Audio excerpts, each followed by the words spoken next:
Before we start, I'd like to give a massive shout out to the following people for supporting Stories Telling Stories on Patreon: Jim Ross, Holly, Tamara, Tom, Maddy, and Carrie.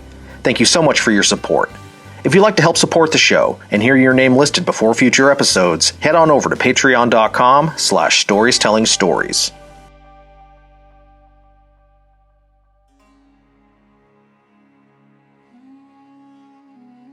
As of release, today is Thursday, November 12th, 2020. It is notable for being the birthday of a relative and patron of the podcast, so I'm wishing you a wonderful one, Holly. And I hope that despite 2020 being how 2020 is, that you are able to enjoy it wholeheartedly as you enter your third decade on this earth. You deserve it. Looking around at the very real prospect of a third wave taking hold across America and across the world, we sit here still, locked in a vacancy, wondering if and when it will ever get back to normal. But until people start taking personal responsibility for themselves and those around them, we're still a long way off. It's looking like it's going to be a cold, dark, lonely winter. We tend to focus on older works on this series, due primarily to logistics and legality when it comes to sharing works. But today, we're taking a look at a piece by a relatively new and fresh-faced author, in the grand scheme of things. Andy Weir is best known for his novel The Martian, that was made into a Matt Damon-led blockbuster directed by Ridley Scott, but he's far from being a one-trick pony. Perhaps his best-known work is the subject of today's reading, a short story called The Egg, that has to date been translated into over 30 different languages and presented in various forms across all sorts of media. The Egg tells the story of a man who dies rather suddenly and is brought face to face with God, taking the opportunity to glean the answers to life's biggest questions. And given the state of the world right now, we at STS decided to offer our listeners a nice egg in these trying times. This is The Egg by Andy Weir on Locked in a Vacancy.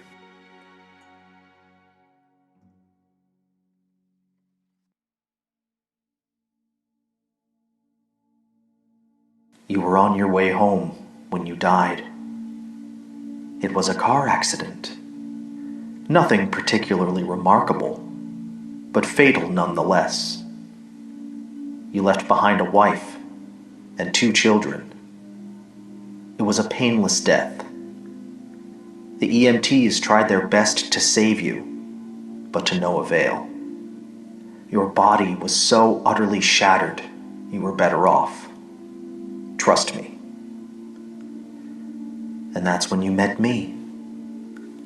What happened? Where am I? You died. There was a truck, and I was skidding. Yes. I died? Yes. But don't feel bad about it. Everyone dies.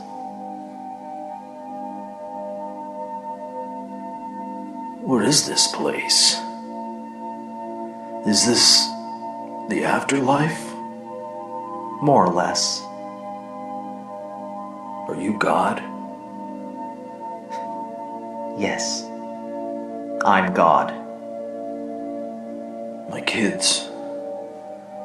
My wife.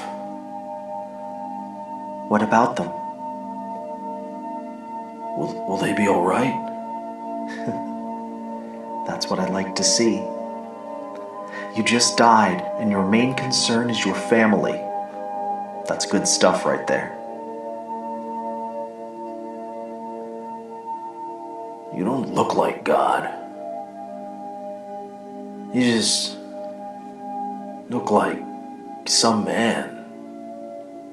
Or maybe a woman. Some vague authority figure, maybe. More of a grammar school teacher than the Almighty. Don't worry. They'll be fine. Your kids will remember you as perfect in every way. They didn't have time to grow contempt for you. Your wife will cry on the outside, but will be secretly relieved. To be fair, your marriage was falling apart. If it's any consolation, she'll feel very guilty for feeling relieved. Oh. So, what happens now? Do I go to heaven or hell or something? Neither. You'll be reincarnated.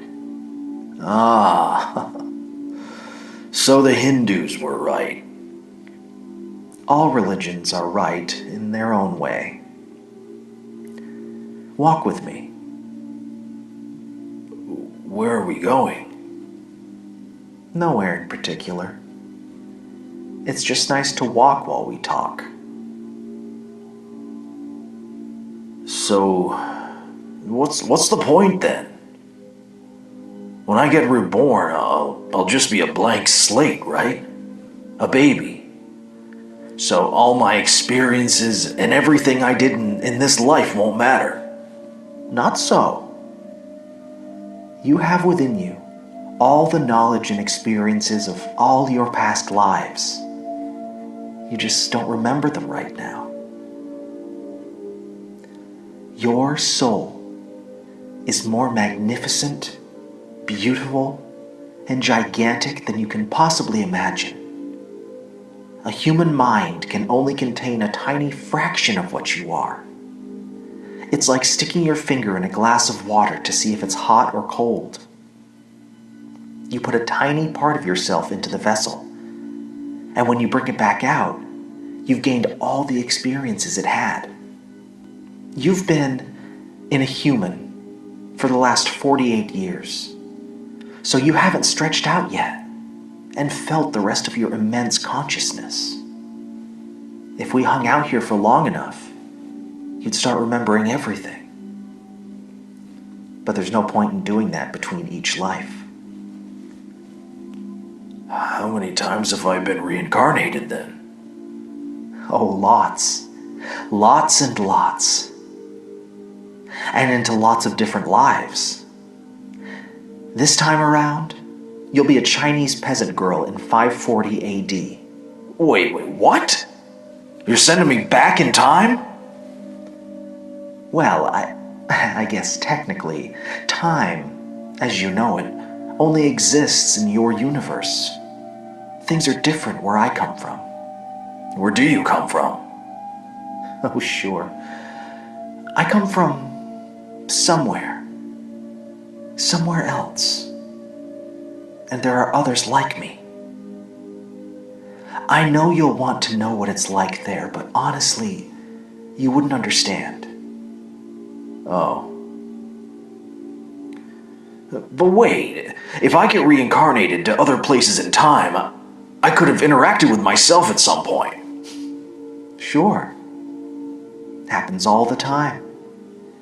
And with both lives only aware of their own lifespan, you don't even know it's happening. So what's the point of it all? Seriously? Seriously? You're asking me for the meaning of life? Isn't that a little stereotypical? Well, it's a reasonable question. The meaning of life, the reason I made this whole universe, is for you to mature. You mean mankind? You want us to mature? No, just you. I made this whole universe for you. With each new life, you grow and mature and become a larger and greater intellect. Just me? What about everyone else? There is no one else. In this universe, there's just you and me. But all the people on Earth... All you. Different incarnations of you. Wait, I'm everyone?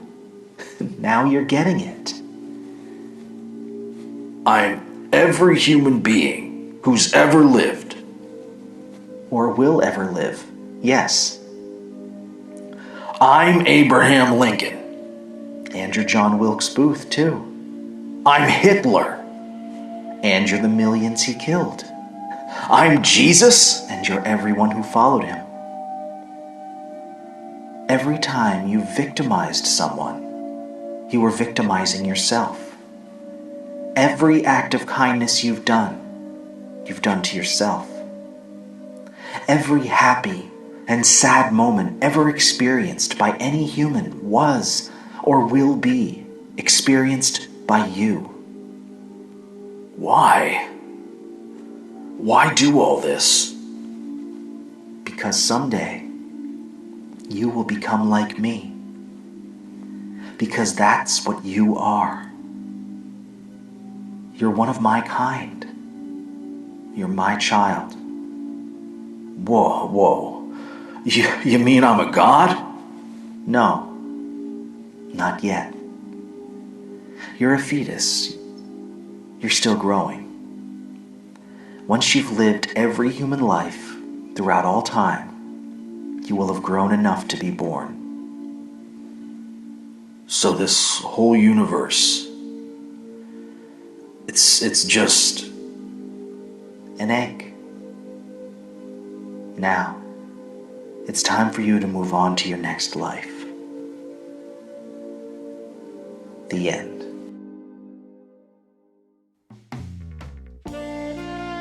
Locked in a Vacancy is produced in collaboration with Stories Telling Stories and STS Media Group, socially isolating itself at Milt House Studios in Milton, Vermont, casting around the globe to your frontal lobe wherever podcasts are found. Locked in a Vacancy is also streaming on YouTube at Stories Telling Stories. Make sure to give us a review wherever you stream our show. We really appreciate it. Make sure to follow us on Facebook and Instagram, give us a subscribe on YouTube, and consider supporting us on Patreon for $1 a month or more. And until next time, stay sane, stay safe, and stay whimsical.